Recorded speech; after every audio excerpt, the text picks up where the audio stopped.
5:22 this morning. There's a crisis underway right now, and we're not talking about the coronavirus pandemic. This is about the blood supply nationwide. Yeah, donations are needed, and blood banks say they need people to give. 41 Action News anchor Bryant Madrick is taking a closer look at this issue. Bryant? Good morning, Taylor and Ray. Well, the pandemic certainly having an impact in every area of our life, including even blood donation centers like this one behind me. Here at this facility, they tell me that their levels are low. And throughout this pandemic, unfortunately, they've actually had to cancel blood drives. And no doubt they're seeing the impact. In fact, take a look at this video. This was recorded by this center. It shows the empty shelves where normally there would be blood, but unfortunately, because they're not getting as much blood donations, you see these empty shelves. Now, a spokesperson tells me right now they have a 5-day supply. They should be at 7 days. It's a slight improvement, however, from the beginning of the pandemic when they actually were at a 1-day supply. So a slight improvement, but despite that improvement, the need for blood so critical, especially O-type blood.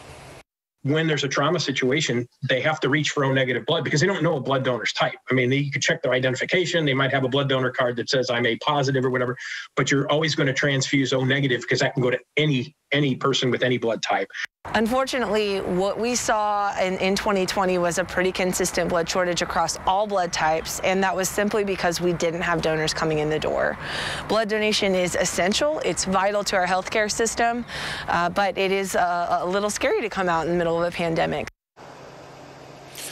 A little scary indeed, and that's why they're asking that you roll up your sleeves and give blood. And there are some opportunities for you to do so. And here's the big thing they need right now. They need O-type, but they also need B-type blood. So keep that in mind if you fit into those categories. Now, the center is teaming up with Starlight to hold 2 blood drives on Monday and Tuesday. This coming Monday and Tuesday, they hope that it's going to actually increase their supply and hopefully get those crucial numbers back up to that 7-day supply that they say is so important to continue those operations. Because Taylor and Ray, keep in mind, that blood goes to hospitals here in our community. And as you already heard, if there's an accident, there's some kind of catastrophe and you need a blood transfusion, well, it's usually coming from places like this. Back to you.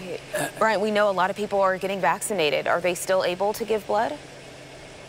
They are. You know, I spoke to the spokesperson here.